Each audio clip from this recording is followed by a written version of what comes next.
So ఇదంతా ఏ రోజు election ఎంత ఏంటి అన్నదా రిపోర్టింగ్ అంటే రిపోర్ట్ డేట్ ఏంటి రిపోర్ట్ డేట్ ఏంటి రిపోర్ట్ డేట్ అంటే ఈ రోజు మనం రిలీజ్ చేస్తున్నాం పోలింగ్ డేట్ వచ్చేసి November morning 7 to 5 o'clock okay constituency Jubilee hills ఎందుకోసం అంటే మనం పబ్లిక్ మీడియాకు గ్రౌండ్ క్లారిటీ అండర్స్టాండింగ్ కోసం తప్ప మనం ఎవరిని ఇన్ఫ్లుయెన్స్ చేయడం కోసం కాదు. కొన్ని సర్వేలు ఏం చేస్తున్నాయంటే ఇన్ఫ్లుయెన్స్ చేస్తుంది. ఇన్ఫ్లుయెన్స్ చేసేది అనేది చాలా తప్పది. తర్వాత ఇది face to face group telephonic media intellectuals అందరు తీసుకొని చేసింది. లాస్ట్ 30వ తారీఖు నుంచి ఇవాటి వరకు అంటే నిన్నటి వరకు చేసినటువంటిది. దాదాపు ఒక బూత్ కు 300 అంటే ఒక డివిజన్ కు 300 చార్ట్ శాంపిల్ తో చేసినాము. తర్వాత ఎర్రర్ మార్జిన్ ఏంటంటే 2%. ఏది తీసుకున్నా 2% అటుగాని ఇటుగాని ఉండొచ్చు. మేము కాన్ఫిడెంట్ లెవెల్ ఎంత అంటే +-2 ప్లస్ అయినవచ్చు మైనస్ అయినా కావచ్చు. సో కాన్ఫిడెన్స్ అంటే చాలా మంది చూసిండ్రు గారు 5%, 3% అని ఇస్తారు. 3%, 5% అనేది సర్వే కాదు. ఇప్పుడు ఆ 3 సర్వేలు ఏంది? ఒక ఆయన 17% బీఆర్ఎస్ అన్నాడు కదా, 17% తో బీఆర్ఎస్ గెలుస్తాను ఒక ఆయన అన్నాడు. నిన్న ఒక ఆయన చేసిన ఆయన కొంత వేరే వాళ్ళని కామెంట్ చేయొద్దు, కానీ దీనికి సైంటిఫిక్ మెథడ్స్ ఉంటాయి రగ్గ. ఏదైనా పని చేసేటప్పుడు సరే నువ్వు ఏ శాంపిల్స్ తీసుకుంటావు ఎట్లా చేసుకుంటావు, కానీ 3, 2, 5 అంటే బెనిఫిట్ ఆఫ్ డౌట్ కిందనే ఉంటది. ఎందుకంటే ఒకసారి మీరు అన్నారు కదా డబ్బులు మీకంటే ఎక్కువ శాంపిల్ తీసుకున్నారు వాళ్ళు. ఒక ఆయన 6,000 శాంపిల్ అంటే శాంపిల్ నువ్వు ఏది తీసుకున్నావు అనేది ముఖ్యం రగ్గ. ఇప్పుడు శాంపిల్ ఎట్లా తీసుకుంటాం? ఒక పేపర్ ఇచ్చేసి పోయి తీసుకురామంటే వాడు చెప్పాడు. గ్రూప్ డిస్కషన్స్ చేయాలి, వాళ్ళ మేధావులను కలవాలి, వాళ్ళ ఇన్ఛార్జ్లను కలవాలి, ఇన్వెస్టిగేటింగ్ జర్నలిజం చేయాలి. చాలా రకాల మెథడ్స్ ఉంటాయి. మెథడ్స్ ఉంటే తక్కువ శాంపిల్స్ అయినా కానీ మనకు వర్కౌట్ అవుతాయి. ఇప్పుడు మీ ఆఫీస్ లో 20 మంది ఉన్నారు కదా, 20 మంది మీరు బయట పోయినప్పుడు అడిగితే ఒక్కొక్కరు అభిప్రాయం ఒక్కొక్కరు తెలుస్తుంది. అంటే మన సైకాలజీ కూడా తెలవాల్సి ఉంటుంది, అనాలిసిస్ చేయాల్సి ఉంటుంది. ఇప్పుడు వీళ్ళ ట్రెండ్స్ జిహెచ్ఎంస్ లో ఎట్లున్నాయి, 2023 అసెంబ్లీలో ఎట్లున్నాయి, 2024 పార్లమెంట్ లో ఎట్లున్నాయి అనేది చూసుకుంటే మనకు క్లియర్ గా తెలిసిపోతుంది శాంప్లింగ్ ఎక్కడ తీయాలనేది. సో కాన్స్టిట్యున్సీలో ఇదంతా మనకి డేటా తెలుసు కదా. 3,99,000 ఓటర్లు ఉన్నారు.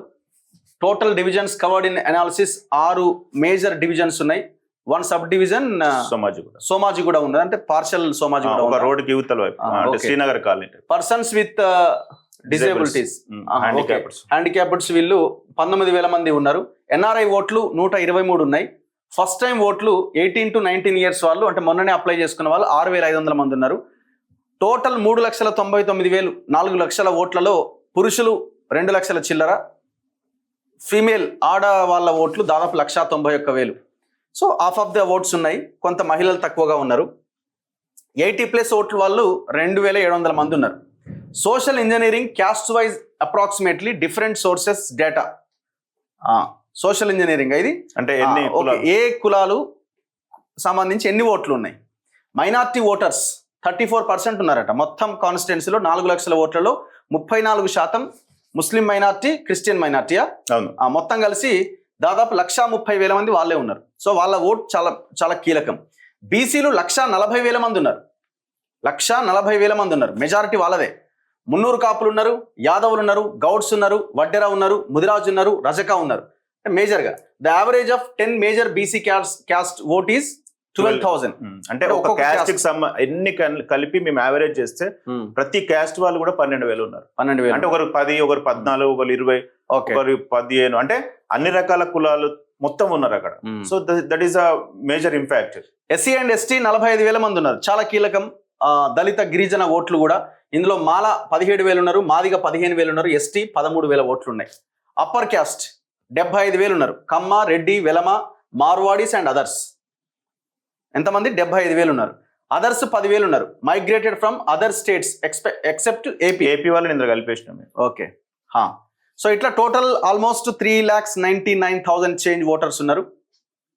ఇది టర్న్ అవుట్, ఇది పర్సెంటేజ్ ఎంత పోల్ అవుతుంది అని ఈసారి ఎంత పోల్ అవుతుంది అనుకుంటున్నాం? 54 to 57% పోల్ అవుతుంది అనుకుంటున్నాము. అప్రాక్సిమేట్లీ 2 అంటే ఇది చెప్పకూడదు, 2,10,000 నుంచి 2,20,000 మధ్యలో వస్తుందని మేము లాస్ట్ టైం 47% అనుకుంటాం. యావరేజ్ గా మేము హిస్టరీ చూస్తే 43 to 47 అన్ని ఎలక్షన్స్ కలిపి చూస్తే. బై ఎలక్షన్ కాబట్టి అన్ని పార్టీలు కొంచెం ఓటర్ ను అదే మన గౌరవం ఇస్తాయి కాబట్టి మేము పార్టీ అంటే money management, poll management, booth management ఉంటుంది, అంటే మైక్రో మేనేజ్మెంట్ ఉంటుంది కాబట్టి. అంతేనా? జస్ట్ ఒక 10% మించి పెరగదా? అంటే చాలా మంది లేరు ఇక్కడ దొరకరు అసలు. బస్తీలలో ఉన్న వాళ్ళదే 60% బస్తీ. చాలా ఓట్లు అక్కడ రిజిస్టర్ చేసుకుని వేరే ప్రాంతాలకు వెళ్ళిపోయిన వాళ్ళు కూడా ఉన్నారు. అంటే ఓటర్ దొరకట్లేదు. ఫస్ట్ మేము ఎపిక్ మ్యాప్ చేసుకుని పోతే వాళ్ళు లేడు, వేరేటోడు ఉంటాడు. వీడు ఎక్కడ పోయిందంటే అదొక ఇన్వెస్టిగేషన్ మళ్ళా. సో అది కొంచెం అక్కడ ఉన్న వాళ్ళకి తెలుస్తుంది. ఓకే.